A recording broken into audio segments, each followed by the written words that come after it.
I'm Christine Stavropoulos. Κι εγώ ο Νίκος Σαμίδης. Και αυτό είναι το Greek Podyssey, το podcast της Ομογένειας. A podcast for Hellenes worldwide, sharing stories, culture, identity, laughs, and a little bit of tsugrisma along the way.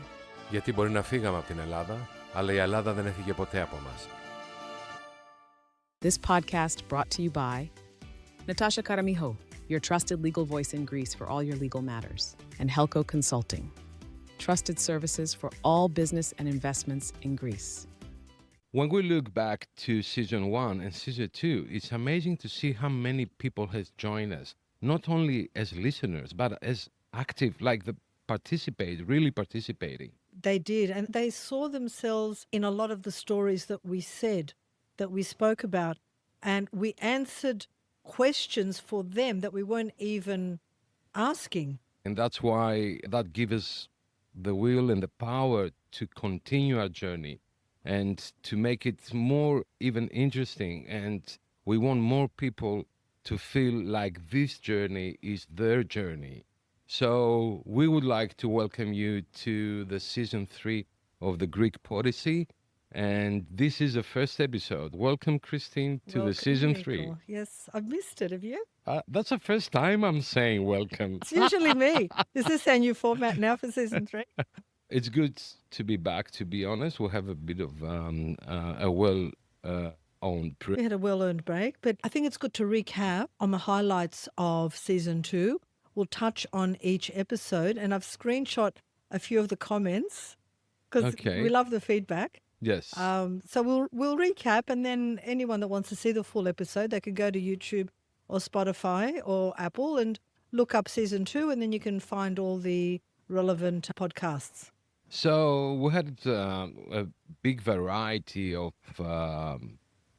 topics, subjects, and topics. Very interesting. Some very controversial, if I can say so. Well, we like a bit of controversy. Do you know, in our opening, don't we say a little bit of tsugri? There, exactly. That's where it comes in. Well, let's start with, we opened the season with Evelyn from New York, Singapore, New York City, who we adore, Evelyn, her story.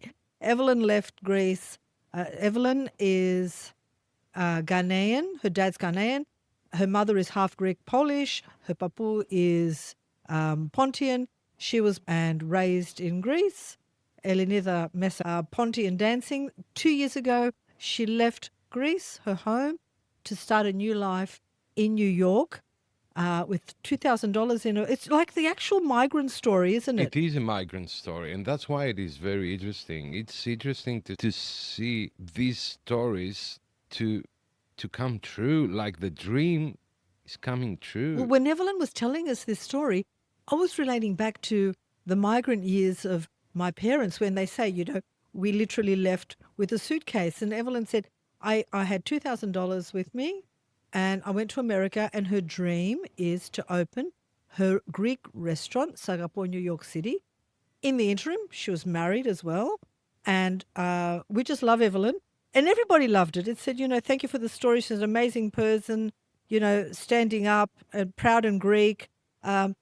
We stand by her every time she there's some racism, like, you know, you're black, you can't be Greek. So we don't tolerate that. She's great. And accept her for the wonderful Greek woman that she is, proud and Pontian.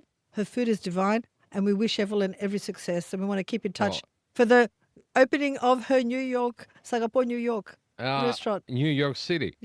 Actually, she has expanded her wings to other things as well. She has. And now, look, Evelyn is she's a soulmate of the Greek Podyssey. She is. Okay, and this is a connection where Thessaloniki comes in. Yes, because you're connected with Thessaloniki. We're connected with I'm connected with the Pontian side too. Yes, yeah, me too. I'm halfway there.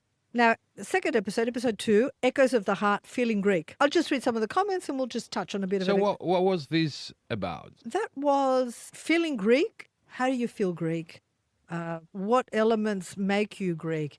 Is it listening to music? Is it speaking? Is it traveling? Is it food? You know, there's a combination. And then people had some very strong opinions on this. Someone said, if you have one or more grandparent registered in a municipality, Greece, you are Greek. Do you agree with Okay. that? Yeah, that makes you Greek. Does that makes you Greek? Okay. The less Greek you know, the less Greek you I didn't got that. the less Greek you know, as in speaking, Yeah. the less Greek you are. Now, I don't agree with that comment. Well, that's a very yeah. This topic has caused a lot of debate. Yeah. A lot of debate. People think, again, we're gonna say that, of course, language is very important to maintain the culture, but we say that you can't exclude from the Greekness the people that they're not speaking Greek, and that was what Mr. Malikurti was saying about. You know why I don't agree with this particular comment? If someone in China speaks perfect Greek, that doesn't make them Greek. They may feel Greek, but it doesn't make them Greek. This says the less Greek you know, the less Greek you are. And I've also known Greeks that speak fluent Greek, but don't feel like they're Greek. Okay. Another comment? Do you have any other? Yes, I do. Of course you have. Cute guy, who is it? For me? I said, Nikos, the co-host of the Greek Podyssey. I had to throw that one in. And what that has to do with the Greek, whatever was I just wanted the to topic? let you know that you've Okay. got some admirers out there. That's all. Ooh, yeah, baby. Um, The singing lady. I'll check out the profile for you later. You have to speak Greek and be an Orthodox Christian to be Greek. Feeling Greek is not the same as being Greek. Whoa. Well, orthodoxy and language, that's the main aspects this gentleman or lady That's has, that's the main aspects of this comment. Because orthodoxy and religion and language, they are strongly connected with our culture and our identity. So what do you say then to the Catholics of Syros? Because half the island is Catholic. Are they not Greek? I know. It doesn't is- mean that I agree with that. Yeah, no. I don't agree with that. Feeling Greek is not the same as being Greek. What do you analyze that? Feeling Greek is not the same as being Greek, but they connect being Greek to religion. Not everybody has religion. There's atheists and there's agnostic people, and that doesn't mean they're not Greek. Of course. Yeah, I think that's a good topic that we need to talk about here at the Odyssey. And then someone, the last name ends in SKI, the surname, so we know the ethnic background.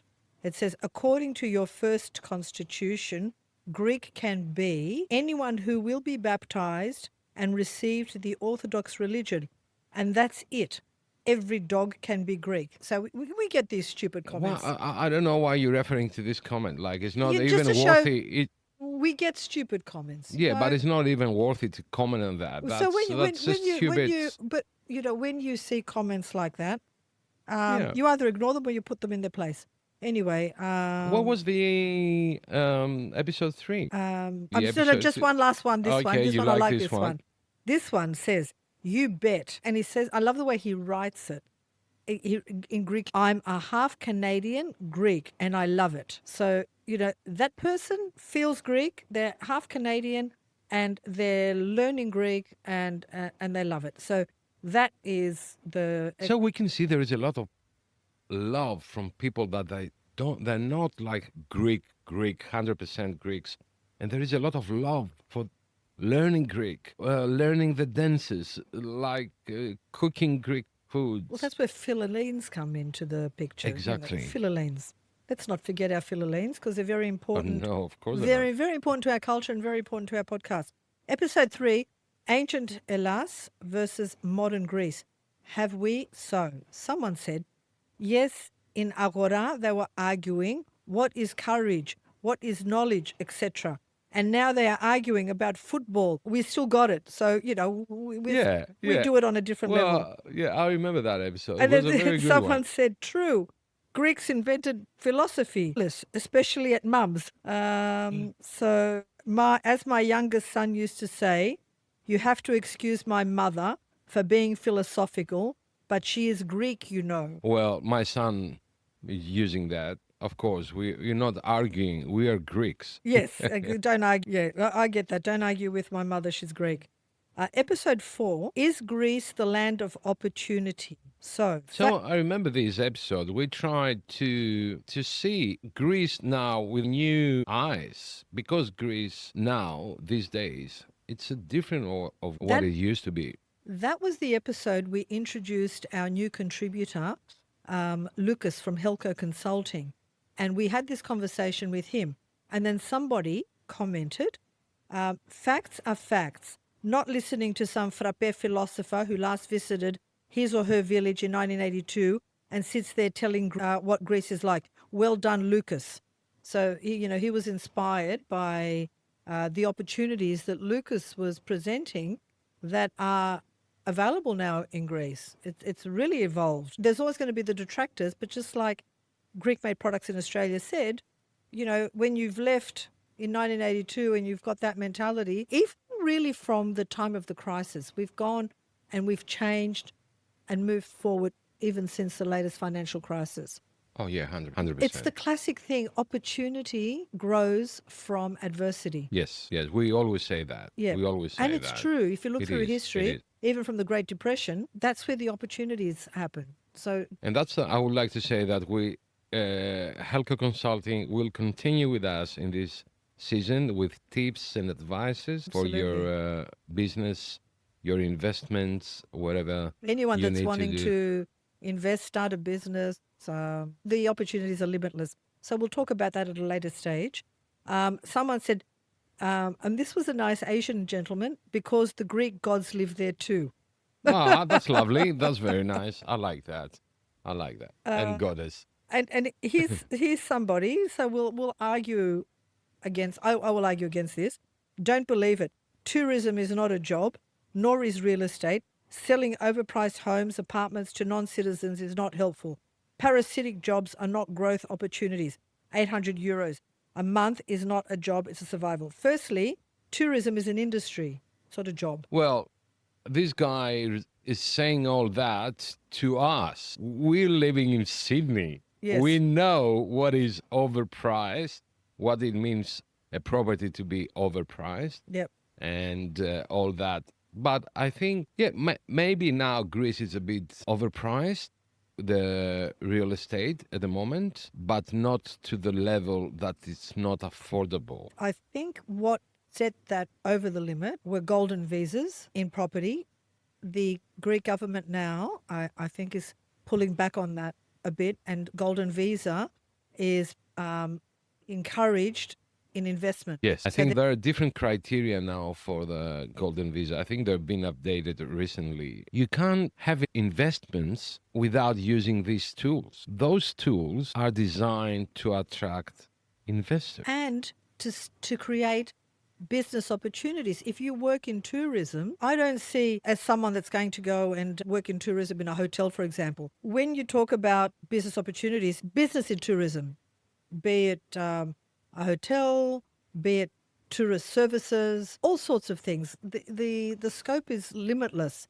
Exactly. At the same time, you can't say that tourism is not a job. It's an industry. It's a main contributor to the Greek economy.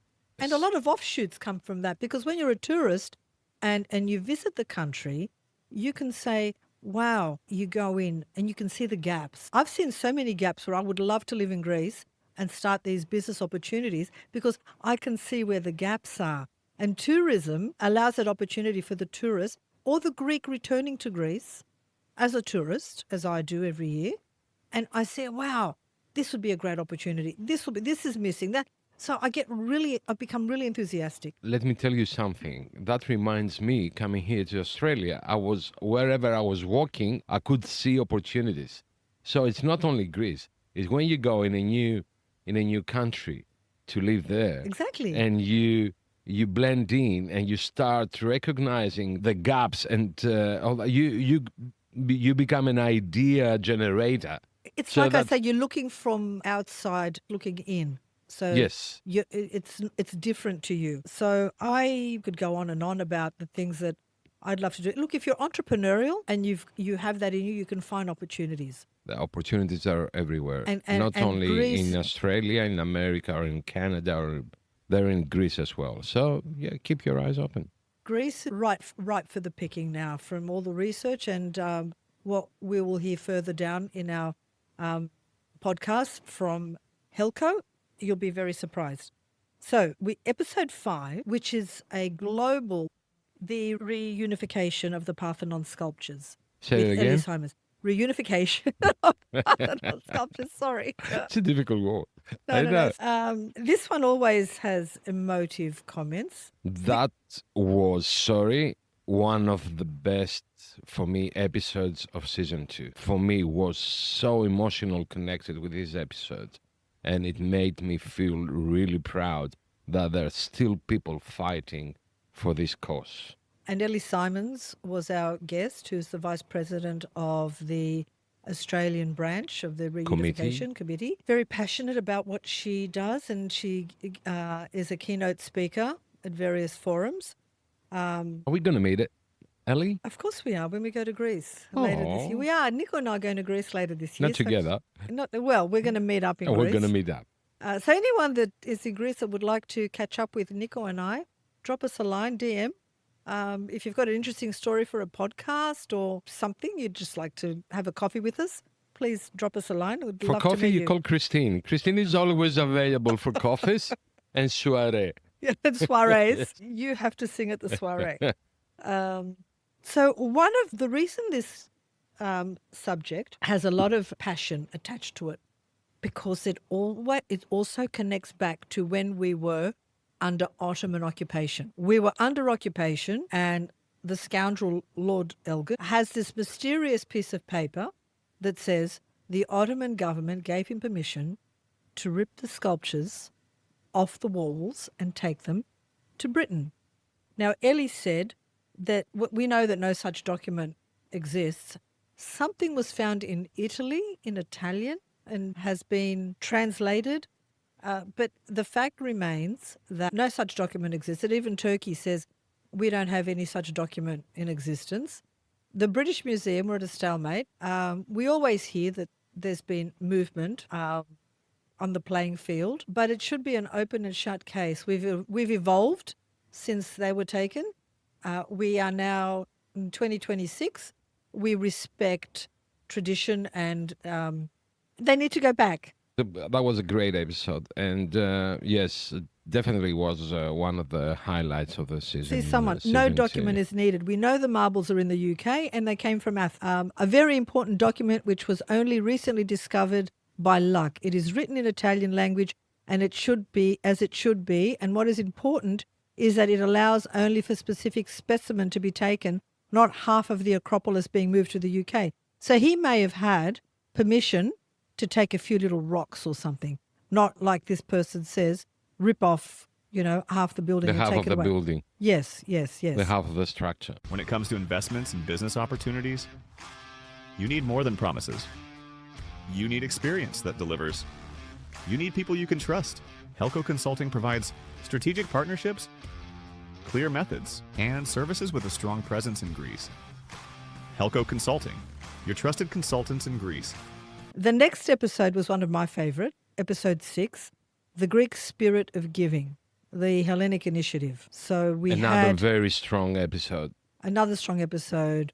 We had very respected, highly regarded Mr. Nick Pappas, who was at the time the president of the Hellenic Initiative. And we spoke about its why it was formed. It was coming out of the financial crisis, a lot of needs and poverty and devastation in Greece. And the Hellenic Initiative came together as a non-for-profit to provide services, be it food, be it medicine, to go to remote areas and provide doctors, vaccinate children. Everything. Yes. The SOS villages, Doctors Without Borders. Delivering meals to people on the smallest, from the little help to the max. Yes. This guy is doing an amazing job, and I'm very proud of him. Yes. So there was not much really to put on that because it was all positive. Yes. Everything was, very supportive of the Hellenic Initiative. What I loved in this episode? When Nick Papa said, we are hybrids. that part really touched me because we are Well, hybrids. it resonates. It resonated with us. Ex- And he was only finding his Greek roots a lot later in life. He was connecting and really, and I find that a lot of people of, Australian born or wherever you are in the country, American born, of the you, something clicks and triggers and it makes you think, no, I want to connect back to my heritage. I love the land I'm born in. That's my citizenship, but my heritage and my roots lie somewhere else and I want to reconnect and live that as well. And people sometimes they're getting confused. And don't get us wrong. We are proud for our Australian side, Absolutely. This country gave us what we but have. we are strongly connected with our Greek side as well. And you can't. This sometimes, as Nick Papa said, these two sides are fighting together. Sometimes they're in conflict. But when you manage and you respect both sides, that's the most important thing. We also because they're part of your identity, both sides. we also have a responsibility to our heritage to keep it going. And even now, on the 9th of February, it's World Greek Language Day and it's recognized by UNESCO. It's important that we pass on what we have. So although we're born in one country, we need to keep our native language, customs, history, Traditions. Yeah. tradition alive. So Greek and Proud, which we love because they're always, great supporters of our... Greeks helping Greeks, Greek and Proud. Yes. Thank you very much for your support. I can't express enough how grateful we are for all your help and all your support. All the platforms that they support, Greek Stories, they just do a fabulous job. And episode 7, another one that I really enjoyed, how music keeps the Greek spirit alive. And we had Dimitri Dallas and Nobuko. So we had the two guests on that program. That was a cute episode. Dimitris from Chicago. He's a multi-musician. He plays all these instruments, lauto, guitars, bouzouki, baglama. He sings the clarinet, the lira, everything. And he's also teaching Greek dances at Chicago. And he's keeping the Greek spirit alive in Chicago. Through the interview, I assumed he was born in Greece, Yeah, immigrated you to copy Chicago. it. And then he goes, no, I'm born in Chicago. And I thought, wow, you're so entrenched in all these traditional, like so many instruments, and you play so well. As someone said, Dimitri is a cultural treasure. It is very important if only Greek politicians and so-called American advocates had an ounce of his authenticity. It's a good endorsement. And then we talked about the importance of panegyria. And then someone said, panegyria are always packed because Greeks used to take their kids to Greek dance. And you're in Greece. What do you expect? Of course, they're going to go to panegyria. The burden lays squarely on the shoulders of the parents to pass on traditional values, dance, culture, Greekness. It's a combination of thousands of layers. Don't look at this on the big scope. That's wrong. It all starts at home. Okay, the panegyria is part of our culture. We've been raised with this. Yeah. Still can't wait to go on 17th of July, San Marina's celebration to my village when we have 2 days of panegyri there, non-stop. Basically, non-stop. But Greek festivals around the world, they're trying to emulate that vibe of the Greek, with the Greek dances. I don't think so. Well, they don't succeed in doing it at that level. But I don't think so, That's yeah. what they're trying to get that feeling that you have when you're at a Greek panegyri. They've been stuck to on the bad simulation of. Yeah. Well, it's, everything outside of Greece is going to be a simulation. Yeah, but it's different when it's a bad simulation, when it's a good simulation. So this comment applies to everybody abroad. Greeks abroad support each other. And when we adore the homeland and the ideas of our ancestors, I want to thank brothers and sisters for your ethnic awareness and our love for our predecessors. So that was a beautiful That comment. was a very nice message. And then, comment. of course, we had Nobuko, who is Japanese. She lives in Kobe in Japan. And she saw a bouzouki one day, and that triggered her love of Greek music, and then she turned that to putting a rebetiko band together. She's a legend. She's got a Greek grocery shop style in Kobe. Visit if you're there. If you ever go to Japan, it's close to Osaka, so you can go by a bullet train. It will only take you 20 minutes. Go there and meet Nobuko. She's got this grocery shop, and she's got a Greek flag at the back and a Greek map on the wall, hanging on the wall. And Greek groceries. And she plays the rebetika with her trichordot, Yes. 3-string, 6-string bouzouki. Sensational. It's amazing. Sensational. When legal matters affect your business or life, you need guidance you can trust. Natasha Karamihu provides expert legal advice, protecting your interests and navigating every challenge.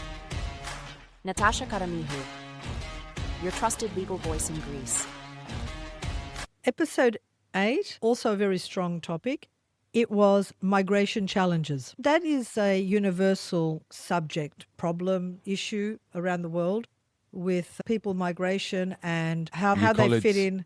Irregular migration or illegal migration. That was a debate. It's not all illegal. It's not all illegal. We have to recognize that there are genuine cases of refugees, but it's really hard to police it because you have a lot of people that are arriving without paperwork, throw their paperwork aboard. So how do you ascertain when you've thousands of people coming, who is a legitimate refugee, who's an illegal immigrant? Okay, sorry, I'm going to stop you here. Yeah. It's illegal till it will grant it legal. But how do you get granted? Because if you're not a So- legitimate refugee, by right, you need to be sent back. No. I'm saying it's called illegal migration because it's not like I'm having all my paperwork done and I'm going to another country. That's the legal migration. The illegal migration is I'm going from one country to the other with no paperwork, and I'm applying for asylum. You're But leaving before- asylum seekers out of that, though. And yeah. genuine asylum seekers. Yeah, no. versus After the stamp goes and it says approved, then it's legal. But till then, all the process, it's not considered as illegal migration. But not everybody should be stamped as legal. That's my point. Because not everybody is a legitimate refugee or asylum seeker. So if you're not, if you're just coming over for the ride, Yeah, let's not expand that, Matt. Because we've already been there, yes. Whoever wants to listen to this episode, it's very interesting. yes, go back. Go Yes. back. And then with some of the comments, Greece must have a patriotic, trusted government with no corruption, with new ideas to attract investors from the diaspora and Greek immigrants alike, like Ireland did. And of course, toughen immigration according to the Australian system. Because in Australia, we don't have asylum seekers. Yes, but we had some other. Very few. We don't have a problem. The last illegal boat that came to our shores was 10 years ago. We're an island. We don't have common borders that people can just cross over into. Yeah, that's why they're keeping them on Christmas Island. Well, that's what they're for. That's the island where they get assessed and Yes. processed, Yes. and then they decided what their status is going to be. Maybe we should use one of our islands for that reason and not go straight to Crete or to.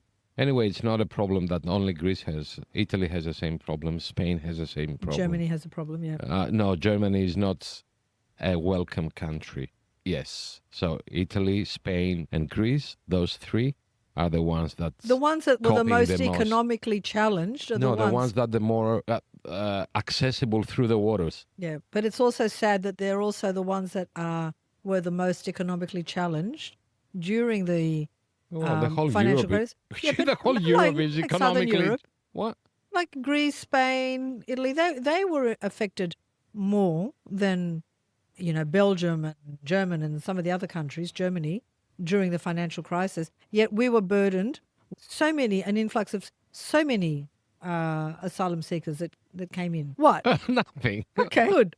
Let me read this comment. I am very much afraid no Greek government whatsoever has been entirely patriotic as to protect its borders in real, despite the coastline of Greece that has so many beaches to defend. nothing has really been done until now. For me- Okay, I need to stop you here. Sure. Because all these comments, they're not taking consideration the international laws. Exactly. And so everyone's think like Greece is an independent country. Of course it is, but it's part of the European community and it has to obey The to the regulations laws, and the laws. regulations and the laws. Yeah. Okay? So all these comments for me, yes, I might agree, I might not, but that's not the point. They're giving those comments with feeling and sentiment and taking out the law of the union. And that's what, it's not because it's what a government wants to do, it's what they've been told they have to do. Let's go to the next one. Next one, okay. Episode 9, what it means to grow up between two cultures. Oh, that was a funny episode. That was a fun episode. That was when we had Jason, and he was saying, Jason and Stefan. and Stefan. Jason and Stefan, and I was just, because I said I was just going to refer to Jason's comment where I hated, like, and he said it with such passion. I hated Greek school because I hated going, and he said, but silly me, I realized, now that I'm married and my wife speaks Greek, I really want to learn. So here I am now with Duolingo, learning. He said, not because I have to, because the grandparents that I needed to speak Greek with are no longer around. I want to because I want to read to my kids in Greek and speak to my kids in So Greek. you learn it by heart now. You know all the. It came up so many. It's very successful. Yeah, and we had great Comment. comments on this one. Love this episode. Growing up Greek Australian wasn't always easy, but it's given me a unique perspective and appreciation for my roots. And then we also spoke on that episode about what it was like as a migrant child going to school and what was in our lunchboxes. I remember my mum used to come with the little katsarolaki and feed me in kindergarten, and then someone said, it's a myth. We never saw keftedes and pastitsio at school. Sorry, we did. BS. Yes, BS. big BS. Big BS. This lady, good comment. She said, I've been teaching Greek for 37 years because I had the opportunity to have gone to Greek school. It was very hard going to Greek school because of the old school of teaching and fear. I vowed that I would never teach in a threatening way and instead make it fun to learn. Because I remember when I was going to Greek school, we were like this. And if you ever said something or spoke, it was like put out your hand in the ruler. Thankfully, those days are way beyond us. And this lady, Mary, is the new generation where she wants to make learning fun. This one, my dad used to chase me to go. He'd say, come here, I'm going to hit you. And the longer he had to chase me, the harder I'd get it. And then someone else, I was the same. I hated it and went to Greek school through high school. It was torture, but I'm grateful now that I can read and write and communicate with my Greek family in Greece. And then someone said, this one is a philosophical person, he said, think that speaking English, you speak half Greek because English became a real language much later on, adopting Latin with many Greek words. An example, telephone, and all the words starting with tele, far away. So he said, in a way, you're always speaking Greek, even when you're speaking English. He's got a bit of a That's a bit of Mr. Portocalis. syndrome. A bit of Yeah, Portocalis. yes. He's Yeah. one of us. But it's true. It's true. It was a very nice episode. It was a I nice really episode. enjoyed That it and- resonated. Obviously, we had hundreds of thousands of views on that. It resonated with a lot of people. All this followed, I was born in Los Angeles, and in our home, Greek was our first language. I learned English watching TV shows. Anyway, I can read it pretty well too, but can't write it for some reason. At least I can communicate pretty well. Best part, I can also speak in Cypriot dialect. That's an achievement, my friend. That's a very great achievement. Yes. So episode 10, There we go. another strong topic. This one was about the relevance of associations around the world. Yes. They started off having one objective. That objective no longer is relevant, so we have to find relevancy in associations.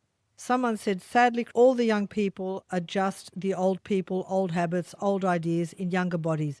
The same mindset are intergenerational. I remember that we said that it's very important the young generations to get involved with the communities, with the associations, because that's the most important thing, to bring in the new blood. What would it take to bring our kids into an association? Is it what we're doing now, or we've got to do something different?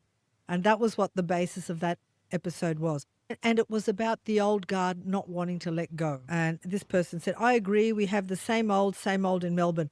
Even the US president has a maximum of 2 terms. It has become a joke. Perfectly said. It feels like these association groups forget that they're meant to represent the people, not political interests. So I think we'll focus a little bit more on that in another season Yeah, of course. to see And how. why you stop? Oh, yes, sorry, yeah. You stopped on the best part. Yeah, mothers, episode 11. There you go. Now we're talking. Now we're talking. Greek mothers and mothers-in-law. That was a very good one. I That was a I was very... smashed. That's I all was right. smashed. Yeah, But, because... it was a fun topic. It was meant to be lighthearted comedy. Please. Because at one point I did say, I'm glad there's only one Greek mother-in-law in my family, because there can only be one. 2 would be like, Yeah. Too much. when I say too much passion, too much Of everything. too much. Too much of And then everything. someone said, I'm so happy she said this. I married an American man because my mum was the queen and no room for 2. Can you read a few of the others? Yes. Or you don't want to? No, it's okay. Okay. Mothers-in-law really need to step back. It's just awful how controlling and disrespectful they can be in any culture. Another one. A mother-in-law is war and love, chaos and peace with a cup of coffee, even though they want to make you crazy. No, the ones that were And then- attacking you. Yeah. Oh my God, what are you saying? That's ridiculous. I feel sorry for her family. You guys, you don't know her family. Her And then family, someone they loved her. Someone jumped in and said, oh, come on, people, lighten up. This is quite funny. Loving the banter between you two. But mothers are the cradle of the family, and it's always a subject, the influence that a mother has in a home and a mother-in-law and the whole bit. It just was a topic that had to be discussed. You know what? I was laughing Of for the course you people were. who were attacking you about how bitchy you are, and they were more bitchy than you on their comments. They go, what And a it was- bitch of a mother-in-law. Oh, what my a God. bitch. I'm glad. And then, I know, I like the comment when someone said, I'm glad she's not my mother-in-law. And you said, you're too late. She's already taken. And let's go to the next one. The next one was we saved for last because the Greek Macedonian identity is always thrown around in So the comments. topic was Macedonia matters, and the issue of the Macedonian dispute, correct? And who owns history? That was part of this episode. It was a massive episode. We're still taking comments from Yes. this episode with Panagiotis Diamandis, Diamandis, PhD. Professor Dr. Panagiotis. Yes. Which we're going to have him, and we're going to talk about that Soon on another subject. But what he said made a lot of sense. A lot of people make it about ethnicity and history, but it's geopolitical. It's exactly right. And that was the main key point of Dr. Panagiotis.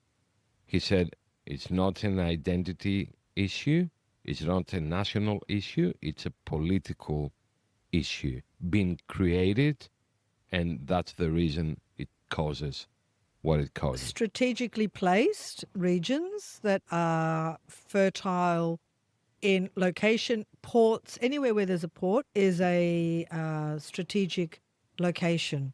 The term of, Macedonia, North Macedonia, was Alexander Greek? You can lose yourself in all of that discussion. I know Alexis Tsipras is never going to live down giving the name North Macedonia to North Macedonia. But as the professor said, it is predominantly a modern history issue, and it centers around geopolitics.